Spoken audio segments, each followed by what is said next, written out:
जय जगन्नाथ मु कान्हू आपण को स्वागत करुच्ची कान्हू स्टार अचीवर ब्लॉग को।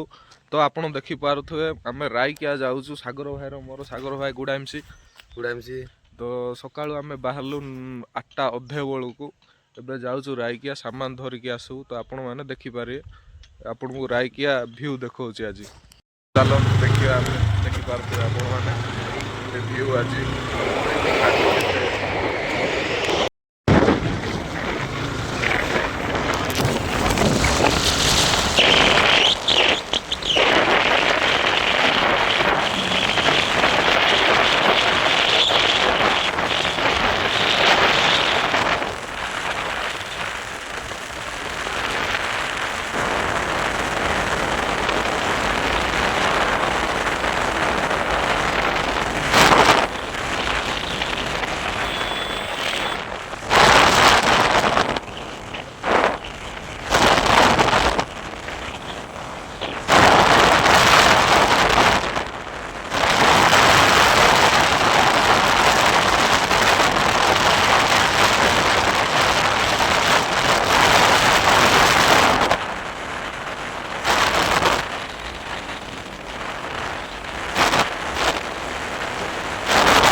बार आम दुकान में पहुँची जाइए। तो सार उसने दुकान खोलले तो सामान नहीं जा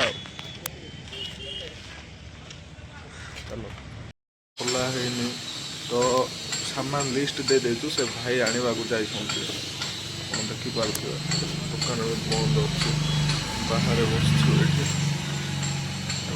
तो सार दे देखिपार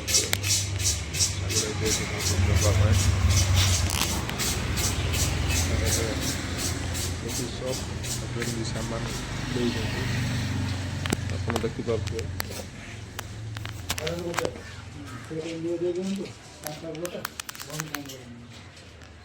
ହ୍ୟାଲୋ ଗାଇସ୍, ତ ଦେଖିପାରୁଥିବେ ଆପଣମାନେ ମୁଁ ଆମ ଦାଦି ହେବେ ତାଙ୍କୁ ଗୋଟେ ବେବି ପାଇଁ ସପ୍ଟେ, ତାପରେ ଲୋସନଟେ, ତାପରେ ପେଷ୍ଟ, ତାପରେ ତେଲ, ତାପରେ ମ୍ୟାଙ୍ଗୋ ଜୁସ୍, ତାପରେ ସପ୍ ଆଉ ଗୋଟେ ଦେଇଛି। ତ ଏଇଟା ତାଙ୍କେ ଏବେ ବ୍ୟବହାର କରିବେ ଏବଂ ସନ୍ଧ୍ୟା ଟାଇମ୍ରେ ତାଙ୍କେ ଆଇଡି ବନେଇବେ, 1100 BBର ଆଇଡି ବନେଇବେ।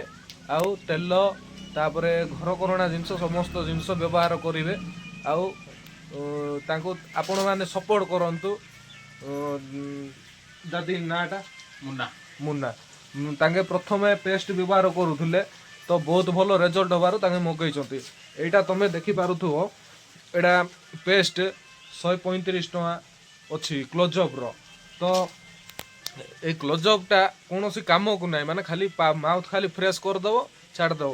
ଏ ପେଷ୍ଟଟା ଯଦି ତମେ ଘଷିବ ତ ଦାନ୍ତ ମାଡ଼ିରୁ ବ୍ଲଡ଼ ବାହାରିବନି, ଦାନ୍ତ ସଫା ରଖିବ, ପୋକ ଖାଇବ ନାହିଁ, ଏମିତି ବହୁତ ପ୍ରକାର ରେଜଲ୍ଟ ଆସିବ।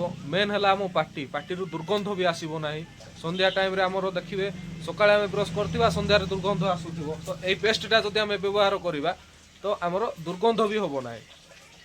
ଗାଇସ୍ ଦେଖିପାରୁଥିବେ ଆମ ନିଜ ଭାଇମାନେ ଆଜି ତୁଳସୀ ୟେଲୋ ଜେଲ୍ ତାପରେ ପେଷ୍ଟ ନେଇଛନ୍ତି।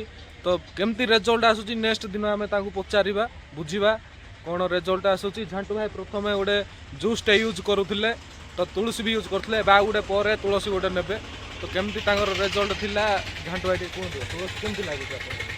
ତୁଳସୀ ମୁଁ ବି ନେଇଥିଲି ମଝିରେ। ହଁ। ତୁଳସୀ ବହୁତ ବଢ଼ିଆ କାମ ଦେଉଛି। ତୁଳସୀଟା ଭଲ କାମ ଦେଉଛି। ଥଣ୍ଡା କାଶ ଆଉ ମାନେ ଖାସ୍ କରିକି ଥଣ୍ଡା ଦିନ ପାଇଁ ତୁଳସୀଟା ମାନେ ଗୋଟେ ରାମବାଣ ଇମ୍ୟୁନିଟି ବୁଷ୍ଟର।